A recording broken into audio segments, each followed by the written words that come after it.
BSF টিমটা যায় গঙ্গাসাগর এবং তোমরা একটা 2-3 দিনের জন্য পিকেশিরা কি ওখানে আছে? আচ্ছা, তোমরা ধরে 5 তারিখে যাও, 5 তারিখে ওখানে থাকো, সকালে বেরিয়ে যাও। পিকেশিরা তো 5 তারিখে নিয়ে যান, দেওয়া যাবে। 5 তারিখটা চলে যাবে সকালে বেরিয়ে, থাকা টাকা খাওয়াটার ব্যবস্থা সব করে দেবেন গাড়ি টাড়ি, যেরকম প্রতিবার হয়। তারপরে 6 তারিখে আমি যাব, কারণ আমার প্রোগ্রামটা পাবে। 6 তারিখে তোমাদের থেকে যেতে হবে। 7 তারিখে আমি চলে আসবো, কিন্তু তোমরা 7 তারিখেও স্টে করে 8 তারিখে সকালে বেরিয়ে এসো।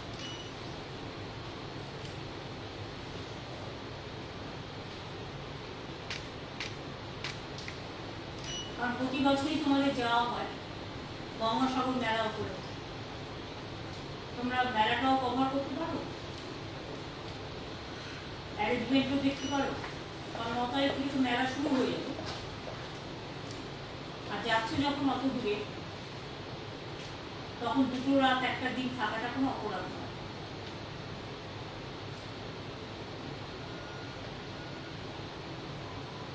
এটা একটা বলার ছিল না।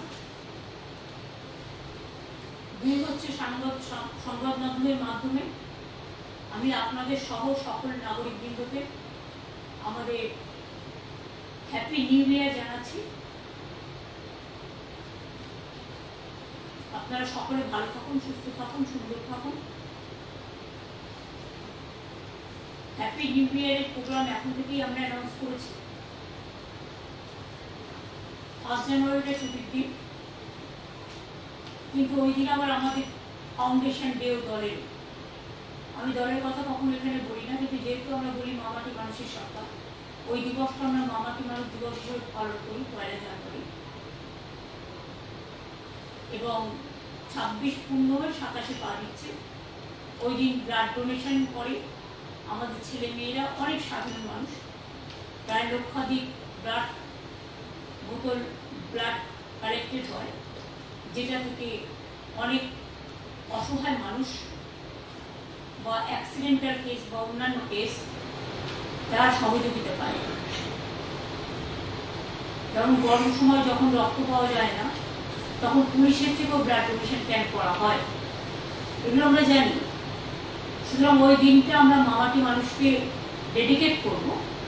আর 1 জানুয়ারি যেহেতু ইংলিশ ইয়ারে, ক্যালেন্ডার ইয়ারে 1 জানুয়ারি, ওই দিনটা ছুটি আছে, কিন্তু সেই জন্য আপনাদের আগাম সবাইকে শুভকামনা এবং সবাইকে হ্যাপি নিউ ইয়ার জানাচ্ছি। 2 জানুয়ারি আমাদের অ্যাডমিনিস্ট্রেটিভ রিভিউ মিটিং ডাকা হয়েছে নবান্ন সভাঘরে বেলা 1টার সময়। সমস্ত ডিপার্টমেন্টের কাজ নিয়ে পর্যালোচনা করা হবে, জেলা থেকে শুরু করে ব্লক স্তর পর্যন্ত, রাজ্য স্তর থেকে।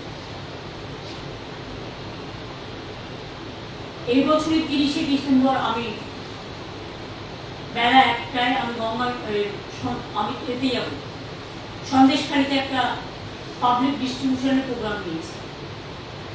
কারণ ইলেকশনের আগে আমাকে অনেকে জিজ্ঞেস করেছিল, দিদি আপনি সন্দেশখালী গেলেন না? আমি বলেছিলাম আমি যাব, পরে যাব। সুতরাং সেই জন্যই আগামী 30 তারিখ বেলা 1টায় আমার অফিসিয়াল প্রোগ্রাম সন্দেশখালীতে থাকবে। এটা হচ্ছে গভর্নমেন্টের পাবলিক ডিস্ট্রিবিউশন প্রোগ্রাম। ইতিমধ্যে আপনারা জানেন যে আমরা যেগুলো আমাদের কাছে পেন্ডিং ছিল, বিভিন্ন লক্ষ্মীর ভাণ্ডার থেকে শুরু করে, বাংলার বাড়ি থেকে শুরু করে আমরা অনেকটাই করতে পেরেছি। তার মধ্যেও জেলাতেও কিছু থাকে কাজ, সেগুলো প্রায় 20,000 মানুষের কাছে ওই মিটিং থেকে বিভিন্ন পরিষেবা তুলে দেওয়া হবে ক্যাম্প ফরেস্ট করে।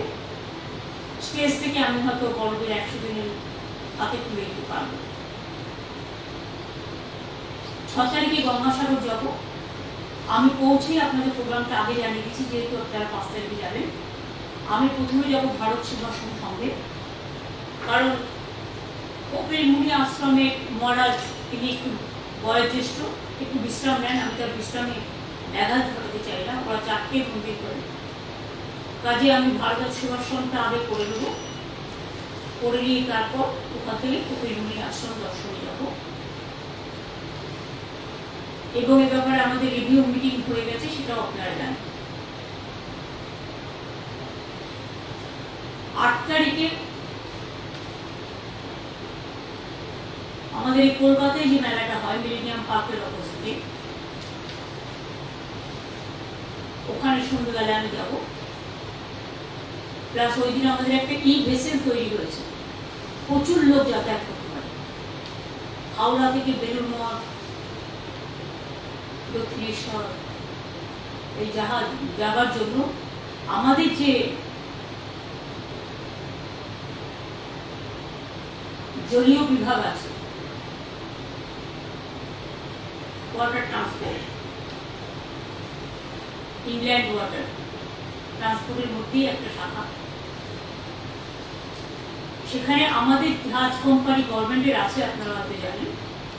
সেই জাহাজ কোম্পানি অভিনবভাবে এই ভেসেলটা তৈরি করেছে, যেটা জনগণের খুব কাজে লাগবে। ওটাও সেদিন উদ্বোধন। এছাড়াও আমার কাছে রিকোয়েস্ট এসছে, আইটিসিও একটা আর্টিফিশিয়াল ইন্টেলিজেন্সের উপরে গ্লোবাল হাব তৈরি করতে চাই। ওদের বিল্ডিং প্রায় কমপ্লিট হয়ে গেছে, আমি সময় করতে পারলে বলে দেবো, এক্ষুনি বলছি না। আইটিসি তাছাড়াও আরো দুটো প্রজেক্ট রেডি আছে, আমরা সময় মতো করে দেবো।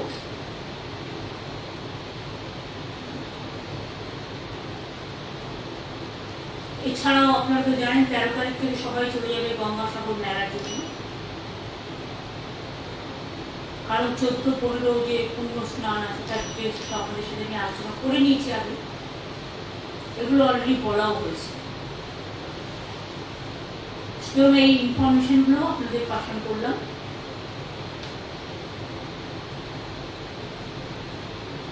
আমাদের বেঙ্গল বিজনেস সাবমিট হচ্ছে 5ই ফেব্রুয়ারি এবং 6ই ফেব্রুয়ারি। এটা একটা বড় programme. In the meantime যদি মা কালীবাড়ি মন্দিরের যে স্কাই ওয়াকটা হচ্ছে যদি কমপ্লিট হয়ে যায়, তাহলে ফেব্রুয়ারি প্রথম উইকেই আমরা চেষ্টা করবো সেটাকেও উদ্বোধন করবো। আর জগন্নাথ ধাম তো আপনাদের আমি ডেট জানিয়ে দিয়েছি, 29 তারিখে পুজো হবে, শুরু হবে, উদ্বোধন হবে 30 তারিখে। আপনারা যারা যাবেন আগের থেকে কিন্তু বুকিং করে ব্যবস্থা করতে হবে। কৃষিজাকেও বলবো দেখে রাখতে, কারণ সেই সময় হয়তো বুকিং নাও করতে পারেন, একটা রাস্তা যতদূর ধারণা। ভালো হোক, যত ভালো হবে তত ভালো। এছাড়া জানুয়ারি মাসে 28 তারিখে সম্ভবত বই মেলা আছে, কলকাতা ইন্টারন্যাশনাল বুক ফেয়ার। নানা রকম মেলা গ্রামে গঞ্জে চলছে, পৌষ মেলা থেকে বিভিন্ন জেলায় বই মেলা, সরস মেলা থেকে শুরু করে সেলফ গ্রুপের নানা রকম মেলা, কৃষি মেলা, পিঠে পুলির মেলা, নানা রকম মেলা। দুর্গাপুজোকে কেন্দ্র করে যেমন একটা বড় মানুষের ইনকাম জেনারেশন হয়, তেমনি মনে রাখবেন এই বড়দিন থেকে শুরু করে জানুয়ারি মাসটা পুরো নানা রকম মেলা হয়। এতে প্রচুর মানুষ কেনাকাটা করে। গ্রামের যারা আর্টিজেন্স, সেলফ হেল্প গ্রুপ, তারা যে সমস্ত হাত জিনিস তৈরি করে, মেশিন দিয়ে করে, সেগুলো তারা ভালো করে তাদের ইনকাম জেনারেশন হয়। এটা একটা সুবিধে। আমাদের সব উৎসবে যখন ঈদ হয় আপনারা জানেন ফলমূল বিক্রি কেনাবাটা বেড়ে যায়, তার কারণ সেই সময়টা রমজান মাস চলে। প্রত্যেকটা উৎসবকে কেন্দ্র করেই আমাদের কিছু না কিছু ব্যবসাও বৃদ্ধি হয়, যেগুলো দেখতে ছোট মনে হবে, কিন্তু মনে রাখবেন একটা দোকানদারের ইনকামও কিন্তু বড়। দোকানদারেরা কিন্তু পিলার অফ দ্য ইকোনমি, কারণ সেখানেই কিন্তু খুচরো বাজার থেকে শুরু করে যে দোকানদার বড় বাজার যেমন আছে, ছোট বাজারও আছে। আজও পাড়ায় পাড়ায় মুদির দোকানগুলো আছে, মিষ্টির দোকানগুলো আছে, অন্যান্য দোকান হচ্ছে। সুতরাং এটা কিন্তু বাড়ছে। এগুলো বলা।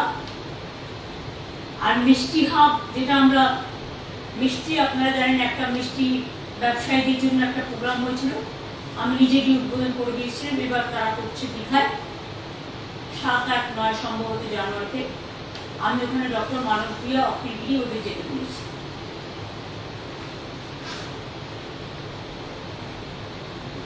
বাংলায় মিষ্টি বলুন, জয়নগরের মোয়া বলুন, নরেন গুড় বলুন, পিঠে পোয়ালো বলুন, শীতকালে এগুলো মানুষের খুব প্রিয়।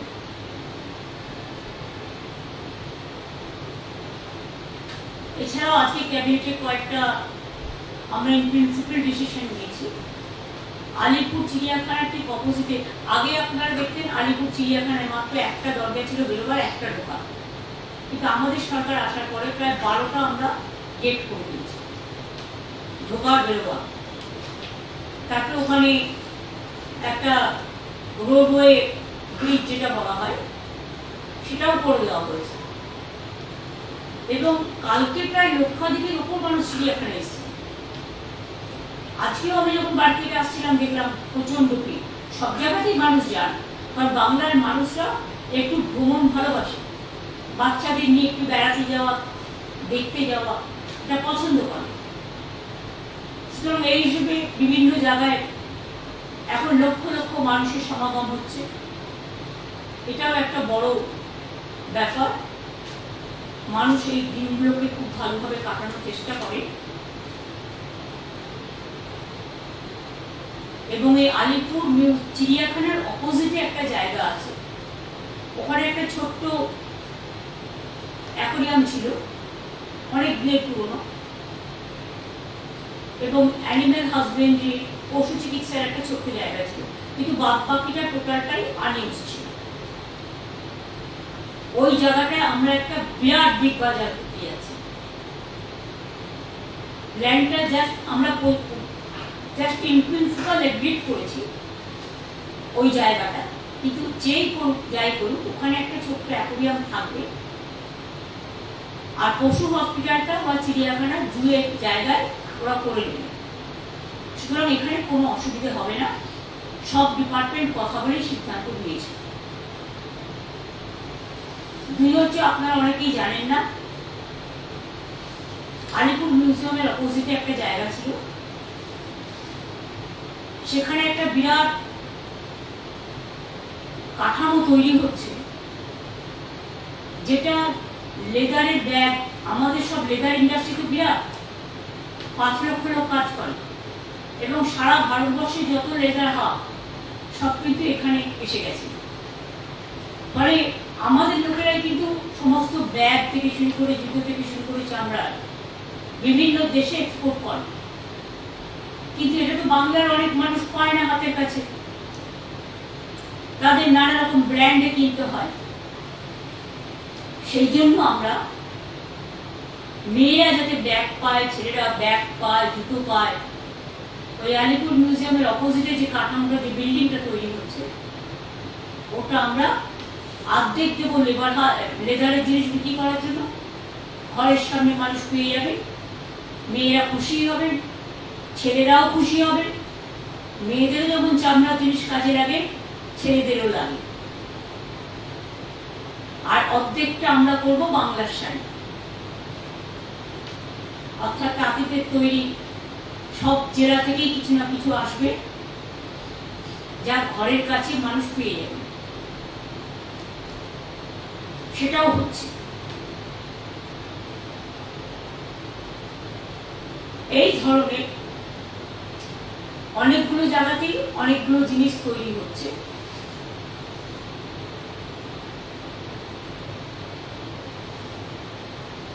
এগুলো বাংলার অর্থনীতিকে যেমন বৃদ্ধি করবে, এমপ্লয়মেন্ট জেনারেশন করবে, এবং এমপ্লয়মেন্ট জেনারেশনের মধ্যে দিয়ে ভাই বোন সকলে নিজের পায়ে দাঁড়াবার একটা সুযোগ পাবে।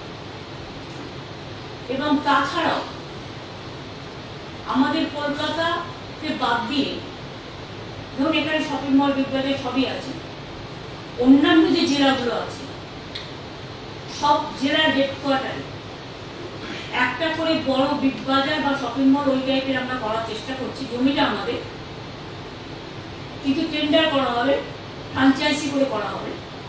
জমিটা আমরা ফ্রিতে দেবো, 1 একর জমি আমরা ফ্রিতে দেবো। যিনি করবেন, আমাদের টার্গেটটা হচ্ছে 2টো ফ্লোর সেলফ হেল্প গ্রুপকে দিতে হবে।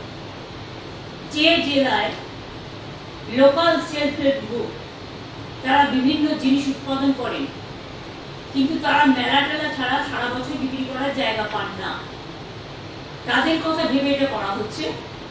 অর্থাৎ 2টো ফ্লোর থাকবে সেলফ হেল্প গ্রুপে বা আর্টিজানদের জন্য জিনিসপত্র বিক্রি করার জন্য। বাদ বাকি যে জায়গাটা হবে সেটা 2টো ফ্লোর হতে পারে, 3টে ফ্লোর হতে পারে। নিচে কার পার্কিং থাকবে, ওপরে একটা সিনেমা হলের ব্যবস্থা থাকবে, কারণ অনেকেই জেলায় সিনেমা দেখতে ভালোবাসে কিন্তু তাদের হল নেই। এতে আমাদের টলিউডও অনেকটা উপকৃত হবে, শিল্পীরাও হবে। তাতে একটা কমিউনিটি হলও থাকবে, চা কফি রেস্টুরেন্টের মতো সেগুলোও থাকবে। প্লাস তারা যে বিজনেস করতে চায় সেটা তারা করতে পারে, যেগুলো বাজার শপিং মলে পাওয়া যায়। তাহলে জেলায় জেলায় হেডকোয়ার্টারে একটা হয়ে গেলে খুব ভালো হবে। কারণ আমি এই শিক্ষাগুলো বাচ্চাদের থেকে নিই, পথ চলতে চলতে। আমার মনে আছে আমি একদিন বাঁকুড়া টাউন দিয়ে আসছিলাম, একটি ছেলে দৌড়তে দৌড়তে আমার কাছে এলো, আমার হাতে একটা কাগজ দিল। আমি কাগজটা পড়ে দেখলাম তাতে লেখা আছে, দিদি আমাদের এখানে একটা শপিং মল হবে না? তখন থেকে এটা আমার মাথায় কাজ করছে। তাই জমি আমাদের অলরেডি সিলেক্টেড হয়ে গেছে। এখন যারা করবেন তাদের জন্য বাদবাকি আইনত প্রসেস মেনেই করা হবে, যাতে জেলাতেও ইনকাম এবং মানুষের বিভিন্ন জায়গায় যাওয়ার একটা সুযোগ থাকে। কারণ প্রত্যেকটা জেলায় মনে রাখবেন তার নিজস্ব ভান্ডারে সমৃদ্ধ, নিজস্বতায় সমৃদ্ধ। এই যে বিষ্ণুপুরে যে গানের মেলা হয়, বিষ্ণুপুরে যে উৎসব হয়, ইন্দ্রনীলকে পাঠিয়েছিলেন টুরিজম ডেভেলপমেন্ট মিশন। একদিকে পৌষ মেলা হচ্ছে, দেখুন তো কত লোক যাচ্ছে, প্রচুর মানুষ কেনাকাটা করে, টুরিস্টরা যায়। দার্জিলিংয়ে গিয়ে দেখুন জায়গা পাবেন,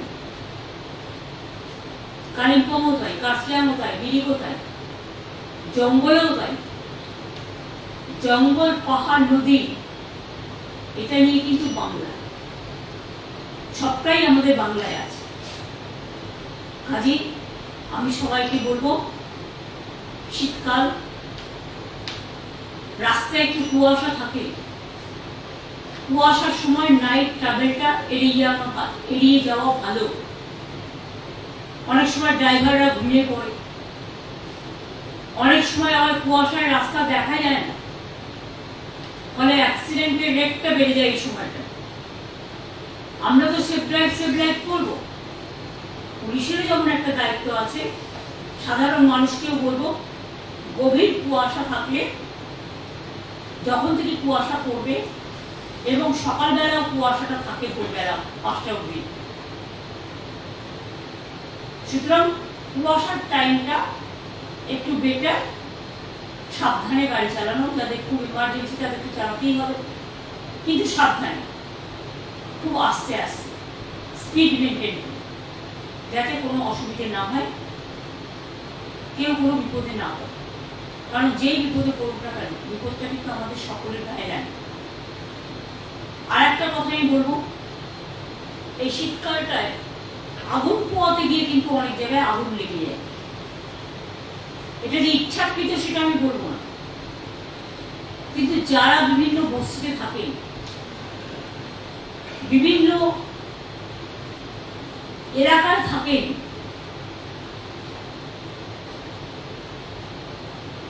বস্তিগুলোর নাম দিয়েছে উত্তরণ, যেগুলো আইনত স্বীকৃত। যেমন আপনারা দেখলেন মাঝেরহাটে ওখানে দুর্গাপুর ব্রিজের সামনে একটা হলো, মাঝেরহাট না সরি দুর্গাপুর ব্রিজের কাছে, ওটা রেলের জমি। রেলকেও বলবো আপনাদের জমি যেগুলো আছে একটু নজর রাখুন।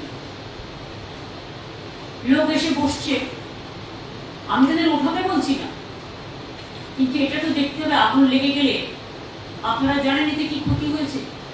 যাদের ঘর বাড়ি পুড়েছে, প্রবলেম হয়েছে, সেটা নয় গভর্নমেন্ট দেখে দেবে যতটা পারে, টাকা তো লাগবে, সেটার জন্য আমি বলছি না। এরপরে দুর্গাপুর ব্রিজটার খুব ক্ষতি হয়ে গেছে, কারণ যারা ব্রিজের তলায় থাকছেন, ব্রিজের তলায় যদি আগুনটা লাগে, সেই আগুনটা এতটাই আগুনের তাপ ছিল যে দুর্গাপুর ব্রিজের অনেকটা স্বাস্থ্য ক্ষতিগ্রস্ত হয়েছে। ফলে ওই জায়গাটায় যারা যাতায়াত করতেন স্মুথলি, এখন রেস্ট্রিকশন করতে হচ্ছে আমাদের। তার কারণ ওটা সারাতে হবে, এবং সারাতে গেলে অনেক টাকারও প্রয়োজন। এই সবে মাঝেরহাট ব্রিজ আপনারা দেখলেন কিভাবে ভেঙে গেছিল, সেই মাঝেরহাট ব্রিজকে নতুন করে সারিয়ে তোলা হলো। এরকম অনেক ব্রিজ ভেঙে গেছিল, নতুন করে সারিয়ে তোলা হয়েছে। ব্রিজেরও একটা হেলথ আছে, এটা ভাববেন না যে ব্রিজের হেলথ নেই, তাদের স্বাস্থ্য আছে। সুতরাং অনেকটাই আমরা টিম পাঠিয়ে পরীক্ষা করেছি, এবং পরীক্ষা করার পরে বলা হচ্ছে যে fire brigade, police, corporation, transport department সবাই মিলে পরীক্ষা করেছে, এবং পরীক্ষা করতে গিয়ে দেখেছে যে ব্রিজের ক্ষতি হয়েছে, আগুনের তাপ ব্রিজটাকে আক্রান্ত করেছে। সুতরাং মানুষের ক্ষতিতেও আমরা যেমন ব্যথিত হই, একটা ব্রিজ যদি কোনো রকম নষ্ট হয়ে যায়, সাধারণ মানুষ, লক্ষ লক্ষ মানুষের অসুবিধা হয়। এটা নিজেরা একটু দেখে রাখবো না, যেখানে থাকবো আগুন আমি সেখানেই পোয়াবো যেখানে বাড়ি ঘর নেই, ফাঁকা জায়গা, বা সেটা আগুন পুড়িয়ে আমি আগুনটা নিভিয়ে দেবো। এগুলো সতর্কতা অবলম্বন করার জন্য বলা হচ্ছে, বা সেইটুকুই আমার বলা ছিল। Thank you so much. কি হলো আবার? অন্য কোনো কোশ্চেনের মধ্যে আপনারা যাবেন না প্লিজ, যাবেন না প্লিজ। আমি যেগুলো বললাম আমার এগুলো বলার ছিল, আমি অনেকগুলো বলেছি, কিন্তু অন্য কোনো কোশ্চেনের মধ্যে আমি এখন যাবো। যদি একটা পলিটিক্যাল প্রশ্ন বলে, এটা তো পলিটিক্যাল জায়গা না, এটা তো গভর্নমেন্টের জায়গা।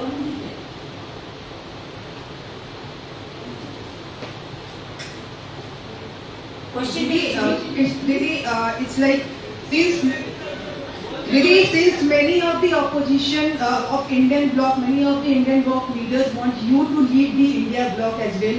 Today the statement has come from the AAP where they are saying that they will request the India bloc leader to remove Congress from the bloc. Please don't ask me all this question. I am not, this is not the place to reply all these questions, because this is a government platform.